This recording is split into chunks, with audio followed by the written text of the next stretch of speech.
पुंडलिकवरदे विठ्ठल श्री ज्ञानदेव तुकाराम पंढरीनाथ भगवान की जय। माऊली ज्ञानेश्वर महाराज की जय। जगद्गुरु तुकाराम महाराज की जय। अवधूत चिंतन श्री गुरुदेव दत्त बजरंग बली की जय। ओम नमः पार्वती पते हर हर महादेव। सद्गुरु स्वामी दिव्यानंदपुरी जी महाराज की जय।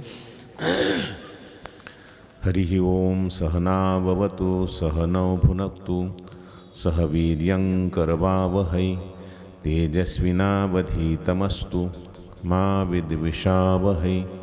ओम शांति शांति शांति। योऽन्तः प्रविश्य मम वाचमिमां प्रसुप्तां सञ्जीवयत्यखिलशक्तिधरस्वधाम्ना अन्यांश्च हस्तचरणश्रवणत्वगादीन् प्राणान्नमो भगवते पुरुषाय तुभ्यं। ब्रह्मानन्दं परमसुखदं केवलं ज्ञानमूर्तिं द्वन्द्वातीतं गगनसदृशं तत्त्वमस्यादिलक्ष्यम् एकं नित्यं विमलमचलं सर्वधी साक्षिभूतं भावातीतं त्रिगुणरहितं सद्गुरुं तन्नमामि। विनायकं गुरुं नौमि साखरे नाम विश्रुतं येषाञ्चरणसान्निध्यात् जीवा मुक्ता भवन्ति। साखरे वंशविख्यातं ज्ञानदानपरायणं विनायकं गुरुं वन्दे भवबन्धविमुक्तये श्रीरङ्गनाथं गुरुराजवर्यं मुमुक्षूणां ज्ञानदानैकदक्षं प्रभावती क्षेत्रनिवासिनं नमामि वेदान्तवेदां वरिष्ठम्। दुर्लभं त्रयमयमेव तत् देवानुग्रहहेतुकं मुमुक्षुत्वं मनुष्यत्वं मुमुक्षुत्वं महापुरुष संश्रयः। दुर्लभं त्रयमेवेतत्। आज आपण भगवान हनुमंतरायाच्या पवित्र मंदिरामध्ये मंदिराच्या प्रांगणात कैलासवासी वैकुंठवासी रामरावजी नाही का, रामरावजी गलबे यांच्या पुण्यस्मरणाच्या निमित्ताने उपस्थित आहोत। त्यानिमित्तानं यद्यपि कीर्तन सेवा आहे तरीही पण कीर्तन सेवेच्या अगोदर थोडक्यामध्ये प्रवचन सेवा म्हणून माझ्याकडे संपूर्ण रामराव पाटलांचा जो परिवार आहे त्या परिवाराच्या वतीनं माझ्याकडे ही अल्पशी सेवा दिलेली आहे। थोडक्यामध्ये ती सेवा करण्याचा प्रयत्न करायचा आहे। महाराज येऊस तर आपलं थोडक्यामध्ये 10-20 मिनिटं, महाराज आले की लगेच प्रवचन कीर्तनाला सुरुवात होईल। म्हणून आपण सेवेकरता जो श्लोक घेतलेला आहे तो विवेक चूडामणी, भगवान श्रीमदाद्य जगद्गुरु शंकराचार्यांनी केलेला जो विवेक चूडामणी नावाचा ग्रंथ आहे, त्या विवेक चूडामणी ग्रंथामध्ये श्रीमदाद्य जगद्गुरु शंकराचार्य सांगतात, दुर्लभम त्रयम एवैतत्। सांगतात जगामध्ये 3च गोष्टी दुर्लभ आहेत, मिळतच नाहीत का? म्हणजे देवानुग्रह हेतुकम, भगवंताच्या कृपेनंच त्या प्राप्त होऊ शकतात। कोणत्या कोणत्या 3 गोष्टी हो त्या सांगा तरी आम्हाला। 3 गोष्टी सांगितलं। 3 गोष्टी म्हणजे मनुष्यत्वम मुमुक्षुत्वम महापुरुष संश्रयः। या 3 गोष्टी भगवंताच्या कृपेनंच प्राप्त होतात, अन्यथा त्या फार दुर्लभ आहेत। भगवंताची जर कृपा असेल तरच मिळणं शक्य आहे, अन्यथा ते मिळतील असं सांगता येत नाही। काही गोष्टी अलभ्यच असतात, काही गोष्टी दुर्लभ असतात। अलभ्य गोष्टी फार कठीण, काही गोष्टी अलभ्य म्हणजे फार मिळणंच शक्य नाही अशा प्रकारच्या ज्या काही गोष्टी असतात त्यांना अलभ्य म्हणावं लागेल, नाही का? मिळतच नाही। जसं आपण पाहतो परीस आपण ऐकलेलं आहे, पण मला वाटते कोणाला भेटला नाही काय। कोणाला भेटला असता तर काय त्यानं गावच सोन्याचं करून टाकलं असतं, नाही का? काय काय केलं असतं काही सांगता येत नाही। परीस म्हणजे जवळपास अलभ्यच आहे, नाही दुर्लभ म्हणण्यापेक्षा तो मिळतच नाही। काही गोष्टी खरंच तशा अलभ्य आहेत, नाही का? एखादा माणूस तो म्हणला माझ्या मुलाचा आजार कशानंच नीट होत नाही, काय करावं? तो म्हणले त्याला एकच उपाय, काय? सिंहाच्या नाकातला केश आणायचा आणि तो त्याच्या गळ्यामध्ये बांधायचा, जिवंत सिंहाचे बरं का, मेलेले नाही। तर तो केस आणायचा आणि त्याच्या गळ्यामध्ये ताईतमध्ये बांधायचा, त्याचा आजारच गेला समजायचं नाही. मला वाटतं जो आणायला जाईल तो परत येईल नाही का. ते का छत्रपती संभाजीराजे आहेत का त्याच्या नाकातल्या केसाने हाणायला. मग सांगायचं तात्पर्य अलभ्य गोष्ट आहे नाही का, फार कठीण. आणि दुर्लभ या शब्दाचा अर्थ मिळणारच नाही असं नाही, मिळतं पण कठीणतेनं मिळतं नाही. कठीण आहे मिळायला त्याला थोडंसं. म्हणून दुर्लभ गोष्टीमध्ये कठीण गोष्टी सांगितलेल्या आहेत. मनुष्यत्व पहिल्यांदा मनुष्यत्व हे कठीण सांगितलेलं आहे. भगवंताची कृपा झाली तरच मिळू शकतं, अन्यथा मिळणं शक्य नाही. कारण मनुष्यत्व आपल्याला मिळतं कधी सांगतात, ज्यावेळेस पाप पुण्य समान होतं त्यावेळेस मग मनुष्यत्व मिळतं. किंवा नाथराय सांगतात, बहुता सुकृती नरदेह लाधला, भक्तिवी न गेला अधोगती. बहुत सुकृत लागतं, भरपूर पुण्याई लागते, त्यावेळेस मग नरदेह मिळतो. पण ते पुण्याई पुण्य करणं आपल्या हातात. आपण पुण्य करायला गेलं तर पाप होतो, काय सांगा नाही, काही सांगता येत नाही. पाप करायला गेलं तर पुण्य होते एखाद वेळेस. म्हणून आपण पुण्य करायला गेलो तर होईलच पुण्य असं मात्र काही सांगता येत नाही. आपण प्रयत्न करायचा पुण्य करायचा, झालं भगवंताच्या कृपेनं तर झालं. पण बहुत सुकृत पाहिजे. म्हणजे बहुत म्हणजे नेमकं किती तेही सांगता येत नाही का. महाराज तुम्ही आमच्या इथे कीर्तनाला या म्हणजे येतो, पण दक्षिणा भरपूर पाहिजे. म्हणजे भरपूर म्हणजे किती, ते म्हणजे भरपूर. तर भरपूर म्हणजे काय, त्याचा काय अंदाज आहे का नाही का. भरपूरचा काय अंदाजच नाही का. ते 50,000 पूर्ण होणार नाही, 1 लाखानं होणार नाही, 10 लाखानं होणार. भरपूर पाहिजे. भरपूर म्हणजे किती नाही का. बहुत शब्दाचा अर्थ नेमका सांगता येत नाही ना किती म्हणून. भरपूर दक्षिणा पाहिजे, तसं भरपूर पुण्य पाहिजे. किती नेमकं किती लागतं काही माहीत नाही का. नरदेह मिळण्यासाठी भरपूर पुण्य पाहिजे. म्हणून त्या पुण्याची आपल्याला गणना करता येत नाही. किती पुण्य लागतं हे माहीत नाही आपल्याला. पण अशा प्रकारचं पुण्य किती लागतं हे माहीत नसल्यामुळे दुर्लभ आहे. ते पुण्य कधी आपल्या संचितामध्ये येईल आणि कधी ते पुण्य झाल्यानंतर भगवंत आपल्याला नरदेह देतील हे काय सांगता येत नाही. पण आपल्याला जमलं नाही का. आपलं ते कुठून कसं काय जमलं काही माहीत नाही, कुठून पुण्य झालं होतं, कधी केलं होतं काही माहीत नाही. पण आपल्याला मिळाला नरदेह. बहुता सुकृती नरदेह लाधला, मिळाला आपल्याला. पण दुर्लभ होता, मिळाला. मिळाला पण तो सहजासहजी मिळालेला नाही, तो फार महत्त्वाचा आहे. काहीतरी आपण मागं खूप पुण्य केलेलं आहे, त्या पुण्याईनं आपल्याला मिळालेलं आहे. म्हणून नाथराज सांगतात, एवढ्या पुण्याईने मिळालेला नरदेह जर भक्ती नाही केली तर भक्तिवीनं गेला अधोगती. एवढ्या पुण्याईने म्हणून सुद्धा जर नरदेहातून भक्ती नाही केली तर वाया जात असतो. म्हणून मनुष्यत्व म्हणजे पहिल्यांदा मनुष्य देह मिळणंच अवघड. आणि त्याच्यामध्ये पुन्हा मनुष्यत्व सांगितलं. मनुष्यत्व म्हणजे माणुसकी नाही का. माणूस असणं आणि माणुसकी असणं ह्या दोन गोष्टी वेगळ्या आहेत नाही का. माणूस आणि माणुसकी. तर माणुसकीचे माणसं फार थोडेसे असतात नाही का, ज्यांच्यामध्ये माणुसकी आहे. आपण व्यवहारामध्ये म्हणतो ना का, काय माणूस आहे, अरे त्याला माणुसकीच नाही का. एखाद्या माणसाबद्दल आपण म्हणतो काय माणूस आहे, त्याला माणुसकीचा संबंधच नाही का. एखादा माणूस असेल त्याला कोणीच कळत नाही का. कुणालाही शिवीगाळ, महात्मा कळत नाही, कोणी कळत नाही. कोणालाही शिवीगाळ करत, आई कळत नाही, वडील कळत नाही. आपल्याला काय नाही, सगळे सारखेच आहेत मला नाही का. कोणालाही शिवीगाळ करत असतो.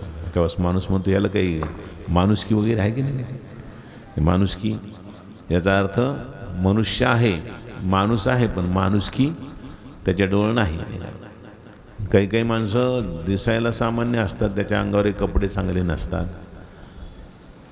घरदारे फारसं चांगलं व्यवस्थित नसतं, काही नसतं. पण गावामध्ये कधी आला मंदिरात दर्शनाने, एखादा कोणी दिसला, अनोळखी माणूस दिसला, कुठले तुम्ही अमुक गावचे, बरं कधी आला होतात आता, मग जेवणा खाण्याचं काही तुमचं म्हणजे काही नाही, चला ना मग आपल्या घरी घेऊन जातो. त्याला जी भाजी भाकरी असेल ते पोटभर खाऊ घालतो आणि पुन्हा आदराने त्याला वाटं लावतो. मग लोक काय म्हणतात, माणूस कसं का असणार, पण माणुसकी त्याच्याच म्हणे. म्हणजे काय झालं, माणुसकीसुद्धा महत्त्वाची आहे. म्हणजे माणूस असणं गरजेचं आहे, पण माणुसकीसुद्धा त्याच्यात असणं आणखीन गरजेचं आहे. माणूस आणि माणुसकी ह्या दोन गोष्टी जरा दुर्लभच आहेत नाही का. माणूस होणंच दुर्लभ आणि त्या माणसाजवळ पुन्हा माणुसकी असणं पुन्हा दुर्लभ नाही का. त्याच्यासाठी भगवान श्रीमदाद्य जगद्गुरु शंकराचार्य सांगतात, मनुष्यत्वम दुर्लभम. मनुष्यत्व कसं आहे, दुर्लभ आहे. दुर्लभ आहे म्हणजे फार कठीण आहे. कसं मिळेल काही सांगता येत नाही. भगवंताच्या कृपेनंच ते प्राप्त होऊ शकेल. असं काही आपल्याला प्राप्त होईल असं सांगता येणं शक्य नाही. म्हणून दुर्लभ असणारं मनुष्यत्व ते आपल्याला मिळालं. माणुसकीसुद्धा मिळाली. समजा भगवंताच्या कृपेनं आपल्याजवळ माणुसकीसुद्धा आहे. माणसासारखं आपण वागतो. माणसाने माणसाशी जसं वागायला पाहिजे तशा पद्धतीनं आपण वागतो, नाही का. तर माणसाने माणसाशी वागण्यासारखं वागलं तरी माणुसकी आली समजा. पण माणुसकी जरी आली तरी पण मुमुक्षुत्व असेल हे मात्र सांगता येत नाही, नाही का. माणसाच्या ठिकाणी मुमुक्षुत्व असणं हे पुन्हा त्याच्यापेक्षा दुर्लभ आहे. माणुसकी आहे आणि मुमुक्षुत्व नाही. मुमुक्षुत्व काय भानगडे? मुमुक्षुत्व म्हणजे देवाच्या प्राप्तीची तळमळ, नाही का, थोडक्यामध्ये, नाही का. मोक्षाची इच्छा म्हणजे मुमुक्षुत्व आहे असा अर्थ. पण मोक्षाची इच्छा म्हणजे देवाची प्राप्तीची इच्छाच हीच मोक्षाची इच्छा आहे. कारण ज्याला देव प्राप्त झाला त्याला मोक्ष दुर्लभत नाही. विको लावला का? विको कशाला द्यायला? विको यायला लागला. तर माणसाला देवाची प्राप्ती झाली म्हणजे मोक्ष दुर्लभ नाहीच. भगवंताचा आपण भक्त झालो की भगवंत आपल्याला मोक्ष सहजच देत असतात. भगवान परमात्मा सांगतात ना, मामे वे प्रपद्यंते माया मेताम तरंती ते. जे माझी शरणागती घेतात, माझी भक्ती करतात, ते या भवसागरातून सहज तरून जातात. भगवंत सांगतात पुन्हा, ददामी बुद्धियोगम तम येन मामुपयांती ते. जे मला प्राप्त होतात त्यांना मी ज्ञानयोग देत असतो. त्या ज्ञानयोगाने ते माझ्या स्वरूपाला प्राप्त होतात म्हणजे मोक्ष प्राप्त होतो. म्हणजे देव प्राप्त होणं म्हणजे मुमुक्षुत्व. देव प्राप्त होण्याची इच्छा होणं म्हणजे मुमुक्षुत्व. मला देव कधी मिळेल, काही मी उद्धार पावेन, काय हा कृपा करील नारायण, ऐशे तुम्ही सांगा संतजन, करा समाधान चित्त माझे. आपल्याला सगळं मिळावं वाटतं पण देव मिळावा असं वाटणं हे एक महत्त्वाचं, नाही का. नाही तर सगळ्यांना तळमळायचं, काही ना काही मिळायचे, नाही का. कोणाला काही व्हायचे, कोणाला काही व्हायचे, कोणाला काही व्हायचं आहे. ज्याला जे व्हायचं ते, नाही का, त्याला प्रत्येकाला इच्छा आहे. श्रीमंत व्हायची तर प्रत्येकालाच इच्छा आहे. राजाला इच्छा आहे, महाराजाला इच्छा आहे, पोतराजाला इच्छा नाही, सगळ्यालाच इच्छा नाही. सगळ्याला श्रीमंत व्हायची इच्छा आहे. पण देवप्राप्तीची इच्छा दुर्लभ आहे, नाही का.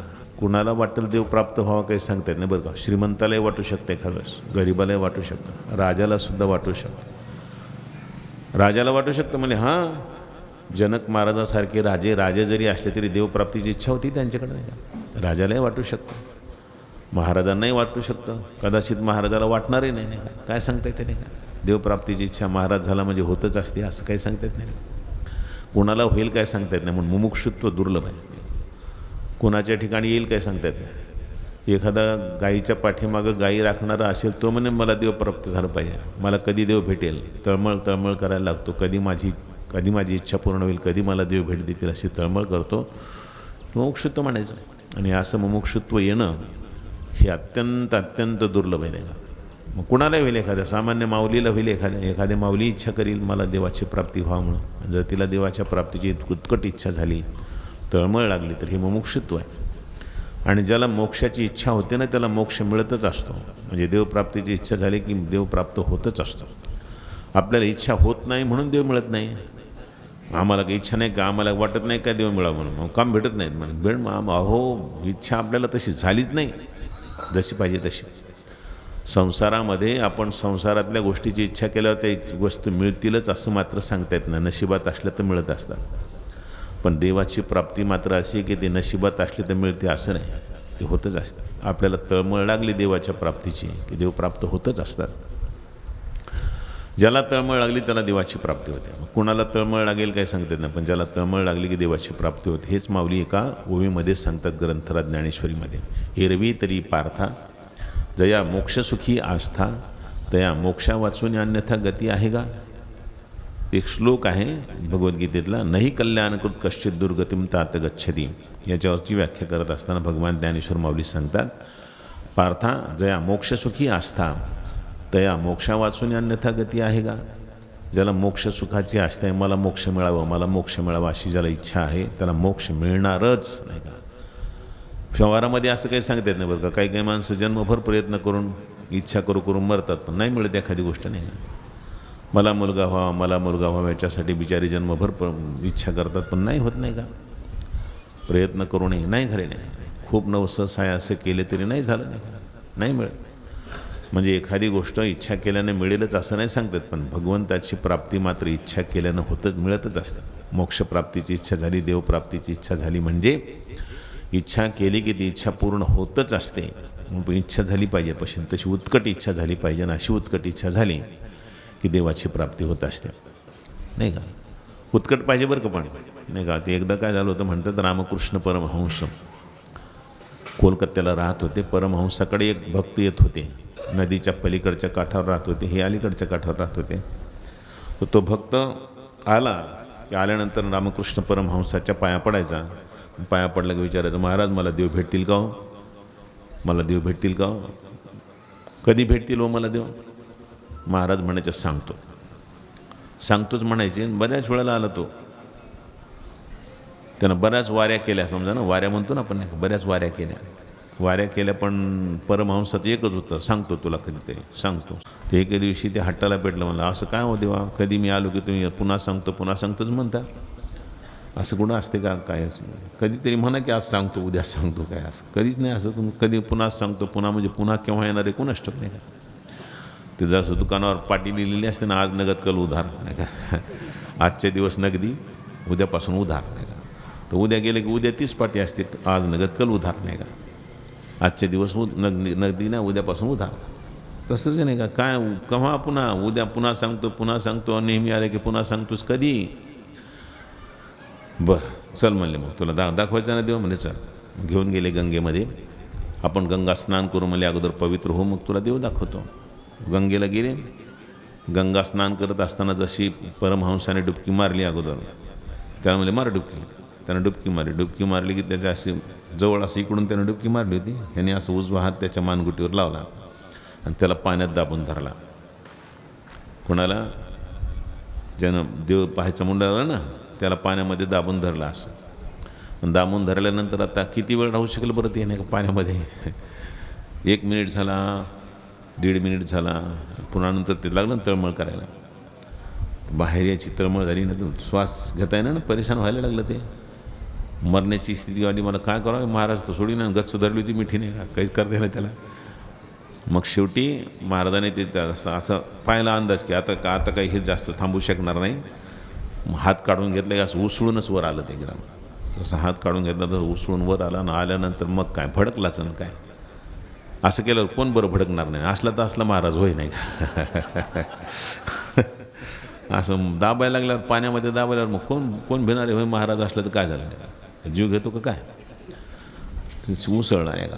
महाराज येतो कोणीच म्हणला तुम्ही? तुम्हाला काय कळतं का नाही? काय देव दाखवा म्हणलं तर काय गुन्हा केला का काय? मला धरून मारता का काय गंगेमध्ये, नाही का? वा रे वा महाराज. अरे पण मला सांग, काय सांगायचं म्हणलं तुम्ही? अशी कुठं महाराज असतील का, नाही का? महाराज पाहिले, पण तुमच्यासारखा महाराज नाही पाहिला. मारता का काय मला? अरे पण मला एक सांग, काय सांगायचं म्हणला? मला एक सांग, मी तुला ज्यावेळेस पाण्यामध्ये दाबून धरलं होतं त्यावेळेस तुला बाहेर कधी यावं असं वाटत होतं? कधी म्हणजे कोणत्या क्षणाला बाहेर येईल असं वाटत होतं? कोणता? लगेच आत्ता मी बाहेर आलो पाहिजे असं वाटत होतं, आत्ताच्या आत्ता बाहेर निघालो पाहिजे. तुला असं नव्हतं वाटत का महिन्याभरानं जरी सोडलं महाराजांना तरी जमते? 2 दिवसानं 3 दिवसानं सोडलं किंवा 1 दिवसानं सोडलं तरी जमतं, तासाभरानं सोडलं तर जमते असं वाटत होतं मला. नाही ना, तास कशाचा महाराज?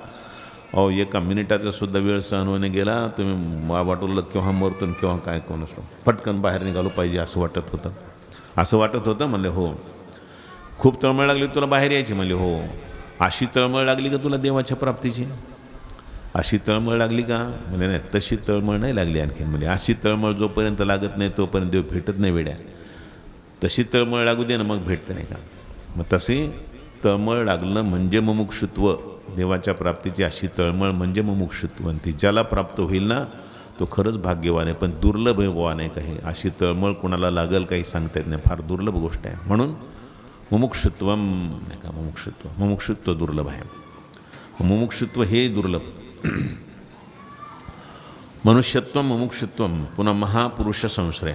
पण एक महत्त्वाचं आहे, आपल्याला तळमळ जर देवाच्या प्राप्तीची लागली तर देवाच्या प्राप्तीची तळमळ लागल्यानंतर मध्ये कोणीतरी आणखीन भेटायला पाहिजे बा, जे आपल्याला देवाची प्राप्ती करून देऊ शकतो. असा कोणीतरी आपल्याला एखादा वकील भेटला पाहिजे, नाही का?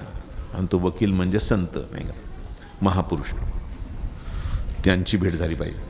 आपल्याला देवाच्या प्राप्तीची तळमळ लागावी आणि अशा महात्म्याची भेट व्हावी, ज्याला देवाची प्राप्ती करून देता येते अशा महात्म्याची भेट व्हावी. आणि अशा महात्म्याची जर भेट झाली तर मग आपलं कामच झालं समजायचं नाही का. पण दुर्लभ आहे असा महात्मा भेटेलच असं मात्र नाही. कामच झालं असं म्हणता येते, पण महात्मा भेटलं पाहिजे ना तसं महात्मा भेटणं अवघड नाही का. तसे भेटतच असतात का महात्मे. महात्मे काय हो, आता कुठेही भेटायला येतं असं कोणी म्हणेल नाही का. चालायला लागलं तर ठेसा लागायला त्या महाराज लोकांच्या नाही का असं म्हणतात ना काही माणसं नाही का. बोलता म्हणतात महाराजाचा ठेसा लागायलात नाही का. अहो ठेसा लागायलात, पण ठेसा त्यांच्या लागायलात जे देवाची प्राप्ती करून देऊ शकत नाही. देवाची प्राप्ती करून देणाऱ्याच्या ठेसा नाहीत लागत. ती कोठे तरी मिळतात एखादी वेळेस नाही का. कोणाची तरी भाग्याची एखादी काय कोणाचं पुण्य असेल काही सांगता येत नाही की त्या पुण्याईमुळं अशा महात्म्याची भेट होईल की जे देवाची प्राप्ती करून देऊ शकतो. तसं प्राप्त झालं पाहिजे ना महात्मा नाही का.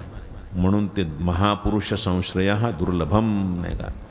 महापुरुषांचा संश्रय होणंसुद्धा दुर्लभ, म्हणजे महापुरुषाची भेट होणं, त्यांच्या चरणाची सेवा घडणं हे दुर्लभ आहे. कारण त्यांच्या सेवेनंच देवाची प्राप्ती होऊ शकते.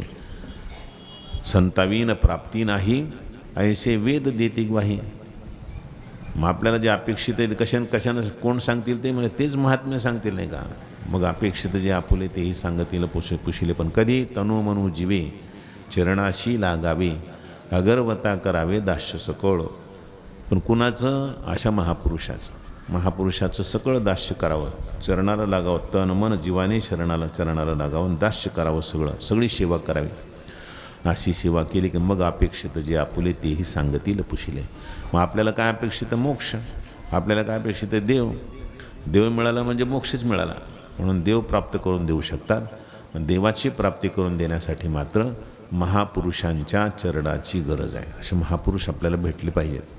आणि ते महापुरुष भेटण्यासाठी पुण्याची गरज आहे. जर पुण्य नसेल तर महापुरुषाची भेट होणं शक्य नाही. तिळे तिळे पुण्य साचा पडे जरी हे बहुता जन्मी जोडे, नाम तुझे वाचेशी आतुडे, समागम घडे संतांचा समागम घडे. पण पुण्य जर असेल तर तिळतिळ पुण्य साठ्यामध्ये पडलेलं असेल, भरपूर पुण्य झाले असेल, पुण्य फळले बहुता दिवसा, भाग्य उदयाचा ठसा, झालो सन्मुख तो कैसा, संत चरणी पावलो. ज्या संतांच्या कृपेनं देवाची प्राप्ती होऊ शकते अशा संतांची प्राप्ती होण्यासाठी फार फार पुण्याई लागते. ना अशी पुण्याई लागत असल्यामुळे भगवान श्रीमदाद्य जगद्गुरू शंकराचार्य म्हणतात महापुरुष संश्रय हा दुर्लभम नाही का. महापुरुषांचा आश्रय मिळणं, महापुरुषांची संगती घडणं दुर्लभ आहे. मग अशा दुर्लभ गोष्टीसाठी आपण काय करावं, काही नाही, भगवंताची कृपा असली पाहिजे. म्हणून आपण भगवंताची भक्ती करत राहिलं पाहिजे. जशी येईल तशी वेडीवाकडी भक्ती करावी. त्यांची ज्यावेळेस दया होईल त्यावेळेस आपल्याला त्यांच्या प्राप्तीची इच्छा होईल. भगवंताच्याच कृपेनं भगवंताच्या प्राप्तीची इच्छा होत असते. त्यांची कृपा झाली म्हणजे आपल्याला भगवंताच्या प्राप्तीची इच्छा होईल. नाही तर संसाराच्या प्राप्तीची इच्छा करणारी तर सगळेच जगामध्ये पाहिलीचे 15, पण देवाची प्राप्तीची इच्छा होणारी फार कोणीतरी एखादा कोणीतरी विरळा ऐसा कोणी तुका त्याशी लोटांगणी. तुकोबारा सांगतात असा कोणीतरी असतो ज्याला देवाच्या प्राप्तीची इच्छा होते. आणि तुकोबारा सांगतात असं जर कोणी मला भेटला ना तर मी लोटांगणच घालीन त्याला. नाही म्हणजे दुर्लभ असल्यामुळं लोटांगण.